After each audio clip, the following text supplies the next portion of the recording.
Dear students, welcome to English Guru classes. और आज हम पढ़ेंगे क्लास 9th की poem the road not taken. और ये पोइम है आपकी रॉबर्ट फ्रस्ट की। तो ठीक है, आज हम चालू करते हैं। तो देखो, इस पोइम में आपके जो बताया गया है वो है मेकिंग चॉइस। क्या है? Making choice.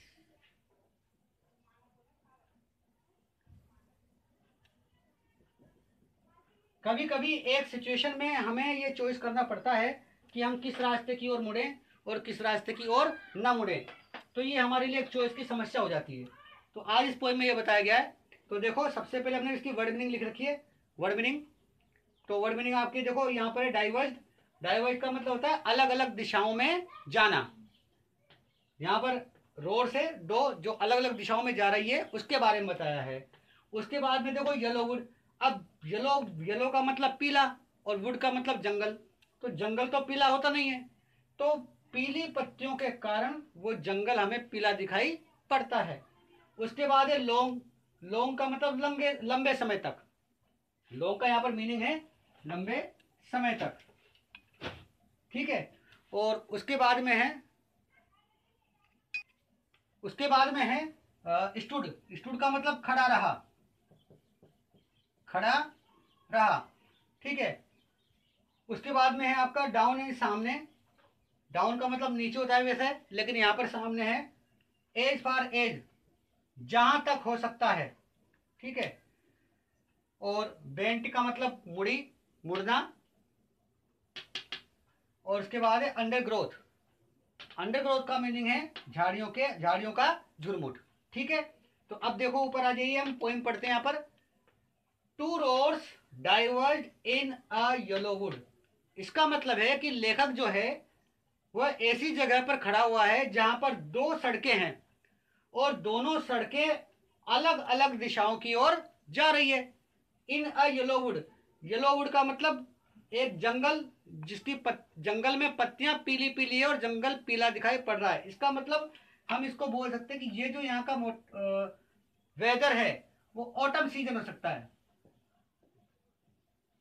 पतझड़ का मौसम होता है, क्योंकि जब पत्तियां पीली पड़ जाती है।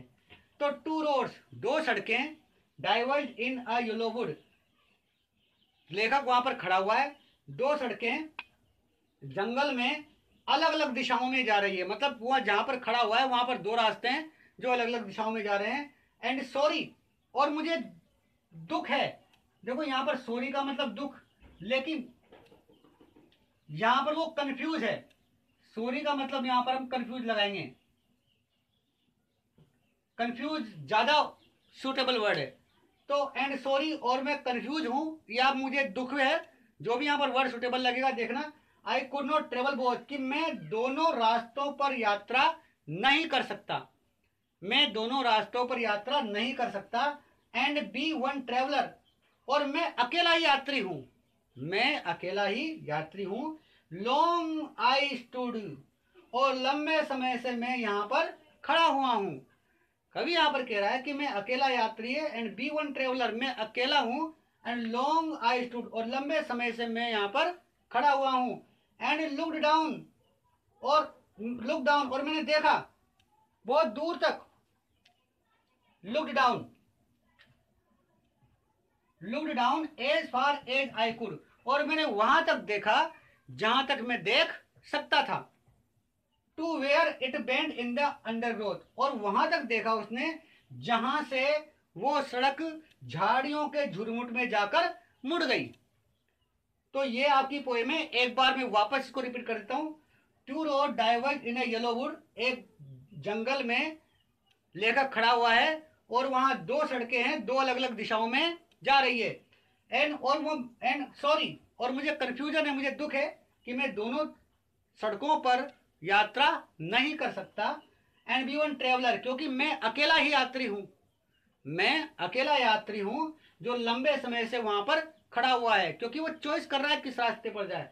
एंड लुक डाउन, और उसने देखा सामने की ओर जहां तक वह देख सकता था। और वहां जहां उसने देखा जहां से वो सड़क मुड़ती हुई झाड़ियों के झुरमुट में चली गई। झाड़ियों के झुरमुट में चली। ठीक, उसके बाद में आपका दूसरा स्टेंजा आता है, और दूसरे स्टेंजा में हमने कुछ स्पेलिंग लिखी है, तो देखिए एक बार हम फाइंड आउट कर लेते हैं। टुक, टुक का मतलब चुनाव किया, चूज। देखो मैंने आपको बताया पहले भी कि पोएम जो होती है वो पोएम में एक तो उसका मीनिंग होता है, एक होता है उसका सेंस। तो मीनिंग के आधार पर सेंस लगाया जाता है, अकॉर्डिंग टू मीनिंग सेंस जो है वो हम निकालते हैं पोएम का, तो सेंस जरूरी है। तो देखो टुक का मतलब चुनाव किया, जस्ट एज फेयर उतना ही सही था जितना पहले वाला रास्ता, और उसके बाद में द बेटर क्लेम अधिक अच्छा, और wanted wear, wanted wear, wear यानी थक जाना एक तरह से, और वांटेड वियर, वियर का मतलब यहाँ पर दो एक साथ वर्ड है, यहाँ लगेगा प्रयोग नहीं किया गया, कम प्रयोग किया गया, और वॉर्न का मतलब घिस गई। ठीक है, अब देखो हम पढ़ते हैं। तो पहले स्टेंजा में उसने पढ़ा कि दो रास्ते अलग अलग थे और वो दोनों पर चल नहीं सकता था क्योंकि वो अकेला यात्री था, और उसके बाद में वो जहाँ तक देखा वहाँ तक उस देख सकता था, और उसने देखा कि वो रास्ता मुड़कर झाड़ियों के झुरमुट में चला गया। उसके बाद में फिर देखो देन तब उसके बाद में टुक द अदर, टुक यानी चुनाव किया या चल पड़ा, टुक का मतलब चुनाव किया या चल पड़ा, अदर यानी दूसरे रास्ते पर,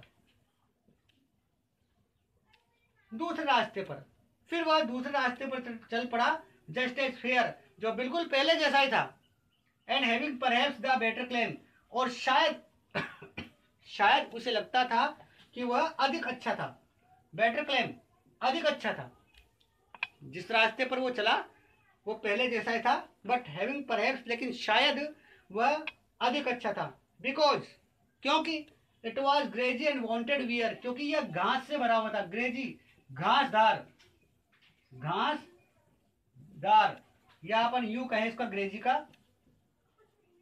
ग्रेजी का देखिए full of grass,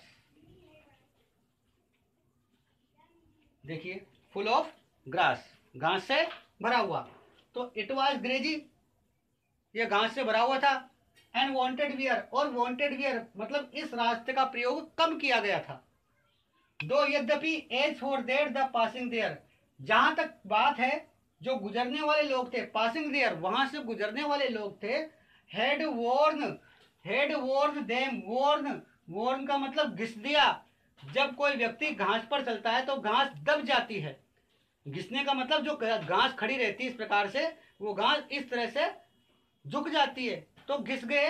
them, them का मतलब यहां पर दोनों रास्ते, दोनों रास्ते, रियली अबाउट द सेम, और वो दोनों के दोनों रास्ते बिल्कुल सेम ही थे। तो एक बार हम फिर पढ़ेंगे वास्तव में, देन टुक द अदर, फिर उसने दूसरा रास्ता लिया, जस्ट एज फेयर जो बिल्कुल पहले वाले के जैसा ही था, एंड हैविंग परहैप्स, और शायद बेटर क्लेम, और शायद वो रास्ता बहुत अधिक अच्छा था, बिकॉज क्योंकि इट वॉज ग्रेजी क्योंकि घासदार था, घास से भरा हुआ था, एंड वांटेड वियर, और उस पर ज्यादा लोग भी नहीं चले थे, कम योग प्रयोग में किया गया था, दो यद्यपि एज फॉर देट जहां तक वहां गुजरने वाले लोगों की बात है, हैड वॉर्न देम, उन दोनों ने दोनों रास्तों पर जो घास थी उन दोनों रास्तों की घास को घिस दिया था, और दोनों रास्ते बिल्कुल क्या थे, सेम थे, दोनों रास्ते बिल्कुल समान थे। तो ये आपका दूसरा स्टेंजा खत्म हो गया। आज हमने पहला और दूसरा स्टेंजा पढ़ा। अब आप मुझे बताइए कि इस पोएम में आपको क्या समझ में नहीं आया, और कमेंट करके मुझे बताइए।